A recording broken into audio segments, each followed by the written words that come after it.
La Fiscalía de Antofagasta anunció que apelará a la resolución del séptimo juzgado de garantía de Santiago, que rechazó la solicitud de prisión preventiva contra Alberto Larraín y otras 3 imputadas en el marco del caso Procultura. Para hablar de este tema nos acompaña uno de los abogados querellantes, en este caso Pablo Tolosa, representante de la UDI. Pablo, muchas gracias por acompañarnos. ¿Qué tal? Buenas tardes, ¿cómo estás, Nicolás? Bien, muchas gracias.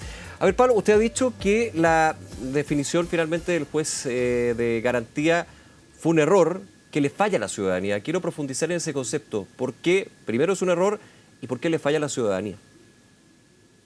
A ver, es un error porque, a nuestro entender, hay una serie de circunstancias que el juez Patricio Álvarez creo que no logró entender de qué se trataba un proceso como este. Aquí no estamos hablando, Nicolás, solo de un fraude al fisco, sino que estamos hablando de un fraude al fisco en una situación o una arista mucho más relevante, que es un caso de corrupción. Y en este caso, no solo rige en nuestro país el artículo 239 referente al fraude al fisco, sino que también hay convenios internacionales suscritos por nuestro país, como por ejemplo la Convención de Naciones Unidas contra la Corrupción o la Convención de Estados Americanos contra la Corrupción. Y por tanto, acá el estándar no es el más bajo, no es el de este, el estándar hasta el hasta. ¿Y por qué además señalo que se defraudó a la ciudadanía? Por 2 circunstancias. Una, y puede ser bastante quizás coloquial, no jurídico, pero había un estándar fijado en nuestro país respecto específicamente a las audiencias que se referían respecto a casos de corrupción. Y el estándar era que efectivamente estas se transmitían a la ciudadanía. Ya, pero un estándar que no está escrito o no hay una obligación de sí o no, va a criterio de la magistrada o el magistrado, para tenerlo claro, digamos. Por supuesto, absolutamente. Por eso te decía, esto es un estándar fijado por los tribunales. Esto lo habíamos visto tanto en los casos, por ejemplo, de Democracia Viva, lo vimos en el caso la semana pasada de la ex ministra de la Corte Suprema, Ángela Ibanco, lo vimos en el caso Manicure, lo vimos en el caso de Puerto Montt, lo hemos visto en distintos casos. Sí, es el estándar. Pero sin perjuicio de eso, el tribunal no solo no transmite, sino que además establece que la prensa no puede grabar sobre lo que está ocurriendo ahí. Por tanto, en los casos de corrupción, Nicolás, lo que hay que hacer es abrir la ventana, que todo el mundo vea lo que está pasando, porque si no queda un manto de duda. Ya, pero eso usted cree, perdón, abogado, que ese punto, en ese último punto, que creo que es bien relevante, genera de alguna manera una opinión en términos de criterio que finalmente termina por rechazar una solicitud de prisión preventiva para el fundador de Procultura, el no haber transmitido, el no haber permitido que fuera más pública esta audiencia. Entiendo que la mirada del magistrado en otras ocasiones ha sido en términos de que, y que hay una discusión bastante profunda al respecto, que la sobreexposición de estas audiencias va generando una preconcepción ciudadana de que la persona en una instancia de formalización ya es culpable eventualmente. No, a ver, yo no estoy diciendo, Nicolás, que el hecho de no haberse transmitido o el hecho de haberse transmitido hubiera cambiado el criterio la definición. Okay. Solamente te estoy diciendo respecto a tu pregunta, respecto a por qué yo señalé que le falla a la ciudadanía. Pero además es porque hay antecedentes, y antecedentes que no fueron ponderados de la manera correcta. Por ejemplo, para el juez, el hecho de que se hubiere depositado los 1.600 millones de pesos en fondos mutuos, eso para él es casi un error administrativo. Pero una cosa administrativa. Cuando la verdad... ¿Perdón? Sí, y lo plantea como un tema más bien administrativo que pueda configurar un eventual delito, digamos, cuando ustedes como parte querellante del Ministerio Público apuntaron a que esos dineros a través de un convenio con el gobierno regional metropolitano tienen que ser destinados para lo que se firma en el convenio, no pueden ser invertidos en un instrumento financiero como un fondo mutuo. Pero en ese sentido lo toma el juez como una situación administrativa, pero no como configuración o eventualmente como un delito. Exactamente, y ahí hay un error, porque el Consejo Nacional del Estado presentó, y por eso es bueno que esto se hubiese transmitido, el Consejo Nacional del Estado presentó en la pantalla las cartolas de las depósitos de inversión, que al final terminan siendo, porque además se depositan otros fondos de otros proyectos también con el Estado, cercanos a los 4.600 millones de pesos. Y se rescatan 4.800, es decir, se lucra con fondos de O sea, Estado hubo en una 200 millones de rentabilidad por pesos. esa inversión en el fondo mutuo, que es lo que se busca cuando uno invierte en un fondo mutuo, evidentemente. Que Obviamente, crezca, pero que eso crezca. está, claro, pero eso, Nicolás, está prohibido por la ley, pero Ujú. además estaba expresamente prohibido en este contrato en el artículo Ya. tercero. En la ley porque son Y recursos así lo hizo públicos y en este presente. convenio estaba especificado que tenía que ser solo y para sí lo que tenía que ver con el convenio. Nada más. Y Ya. por tanto, ese es un problema. Por otro lado, tenemos una situación en la cual el Ministerio Público establece o Perdón, señala Pablo, perdón, que, antes de ir, y perdón la interrupción, no, pero creo que es importante también quedarme en ese punto, el de los fondos mutuos. Vamos a seguir con el otro punto, pido disculpas. Como no tuvimos acceso, digamos, no, le pregunto a usted que estuvo presente, dentro de la defensa de Larraín y el resto de las imputadas, cuando se hizo la pregunta, o se tuvo que llegar a ese punto de por qué estos dineros se depositaron en fondos mutuos, ¿hubo una explicación, digamos, para decir esto no es lo que ustedes están pensando? la única explicación es que querían que estos recursos no se fueran afectados por la inflación. Ya, Esa es la explicación. Es ya, decir, ya, que no se fuera a desvalorar la de valorar. producto de la inflación. Perfecto, ya, Pero eso está estrictamente prohibido como prohibido, usted dice, prohibido en la norma en la general norma. y además prohibido en el contrato. Ok. Por favor, continúe, que Convenio. quería ese punto agradecerle también ese, porque no tuvimos acceso, entonces me faltaba como esa explicación, pero también para contrastar con lo que fue parte de la defensa, que en algún minuto también vamos a conversar, evidentemente. Por otra parte, cuando se hace presente, y así lo dice el tribunal, respecto del hecho de que Alberto Larraín no habría sido funcionario público. Ujú. ¿Y por qué habría sido funcionario público, según el Ministerio Público, y también respecto de nosotros, y también del Consejo Nacional de Estado? Porque en semanas antes que no se le adjudica, se le entregan esta subvención de 1.600 millones de pesos, de más de 1.600 millones de pesos, había sido nombrado como director de la Corporación Territorial y Turismo de Santiago. ¿Qué Ya, señala el juez Álvarez respecto de eso? Dice, esta es una corporación de derecho privado que no está, que al igual que las corporaciones municipales que son de derecho privado, no están reguladas o eh, no más que reguladas, no están bajo la supervisión de la Contraloría General de la República. perfecto. Eso no es así, Nicolás. Sí están bajo la supervisión de la Contraloría General de la República. Es más, Porque les llega recursos en públicos. el caso, sí, y es más, en el caso de la causa por notable abandono de deberes del gobernador Claudio Rego que presentaron los consejeros regionales de la UDI y del Partido Republicano, se acompañó al expediente un informe de la propia Contraloría General de la República respecto de esta fundación. Y por eso digo, aquí se baja el estándar, porque ¿qué han dicho los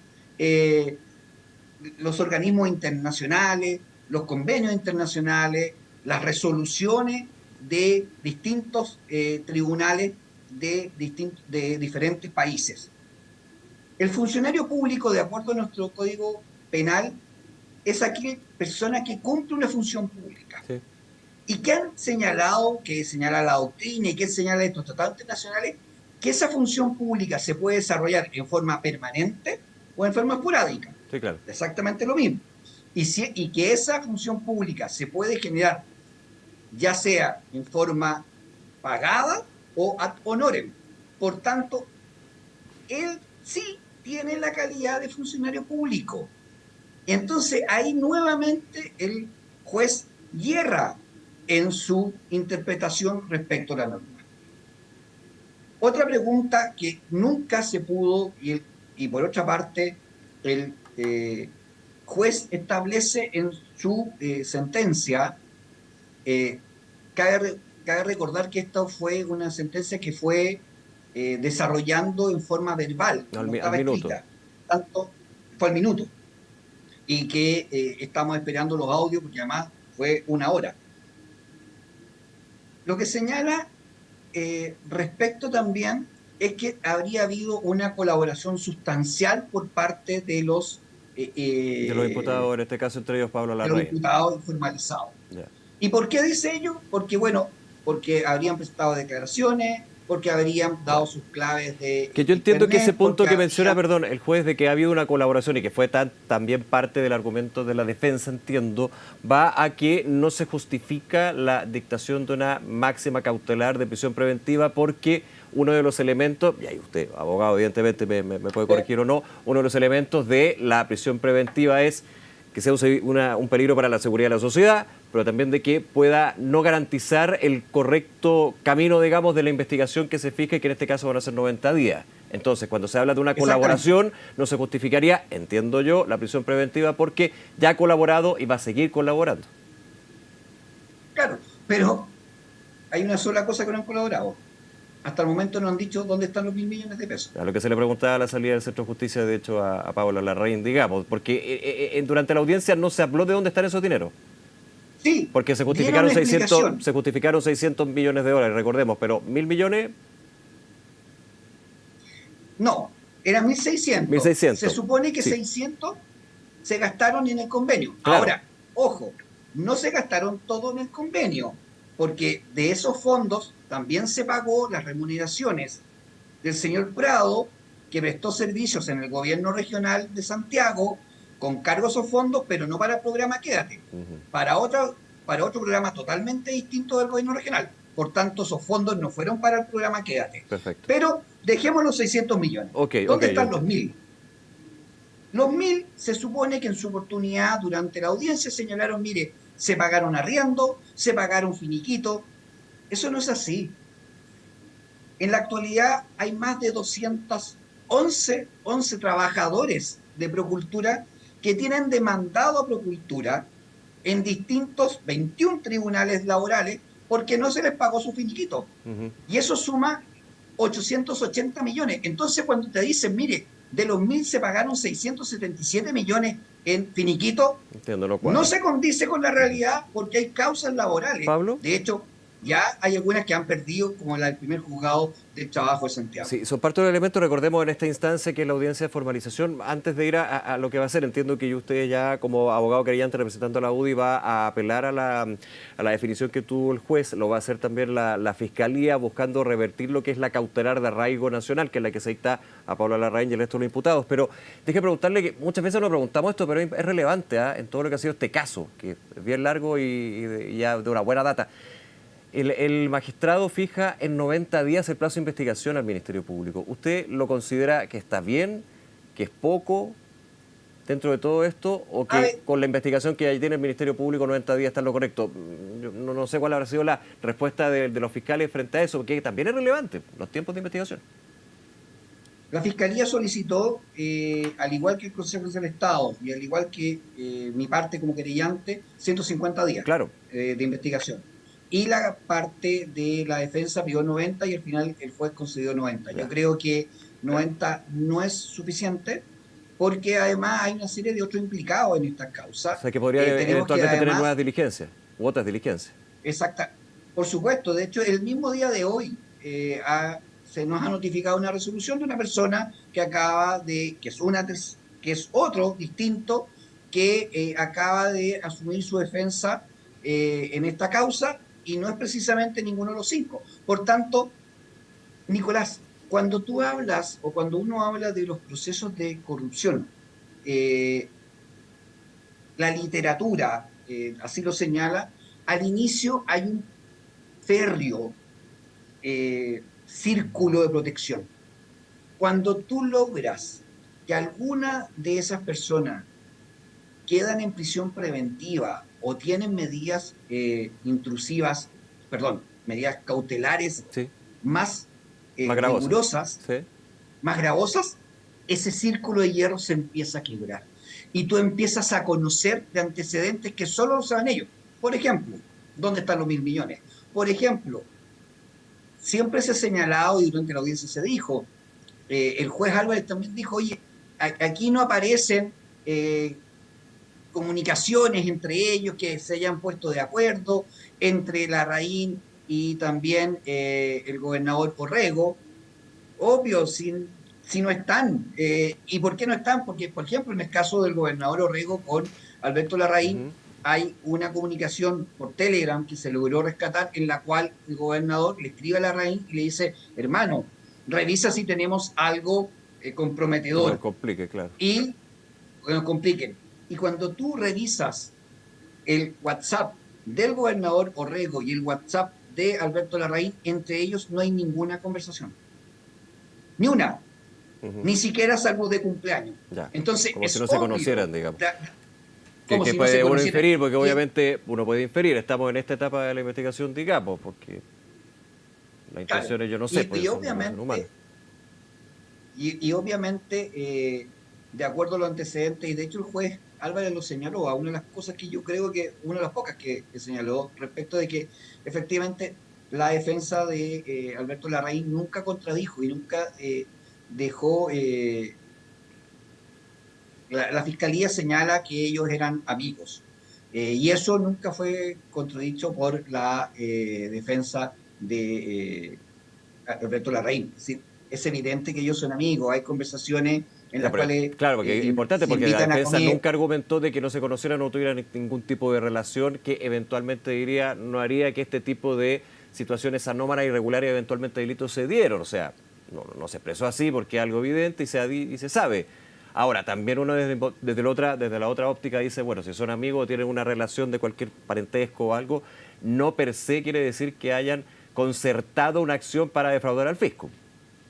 No, en ningún caso, pero solamente Pero es un te hago elemento, yo notar sé lo que va. eso, sí, no, pero solamente te hago notar eso respecto de que no hay ningún WhatsApp. Ya, que Son no hay ningún amigos y WhatsApp. no hay ningún WhatsApp. Pablo, Por tanto, sí, en sí, sí. este tipo de investigaciones, si tú pretendes, como quizás pretendía el juez Álvarez, encontrar en los WhatsApp en las cuales explícitamente se señale, obviamente que eso no va a ocurrir. Hoy no, Entiendo. si no ocurre ningún caso de corrupción. Eso no es así. O como también en su oportunidad quiso él expresar, lo último, él dijo en su oportunidad que respecto de los 1.000 millones se abrieron las cuentas corrientes, ellos tienen los mismos bienes que tenían, bienes inmuebles que tenían en su oportunidad, por tanto acá puede ser un problema más que sea de desorden administrativo. Perdón, Nicolás, nadie va a depositar los 1.000 millones en su cuenta corriente, nadie va a comprar propiedades a su nombre, si no, no existiría lavado de activos, si no, no existirían los testaferros, si no, no existiría absolutamente nada. Es decir, es lógico que no van a estar los 1.000 millones en las Ujú, cuentas corrientes. ujú. Eso es absolutamente lo que estaba pidiendo el juez no es procedente para casos como los que estamos hablando, que son casos Entiendo. bien complicados, que llevan muchos años de investigación. Pablo Tolosa, nuevamente abogado, gracias por su tiempo y conversar sobre este tema. Estamos muy atentos entonces. Que esté muy bien. No, muchas gracias a ti Hasta luego. y saludos. Igualmente, que le vaya Hasta muy bien. luego. Hasta luego.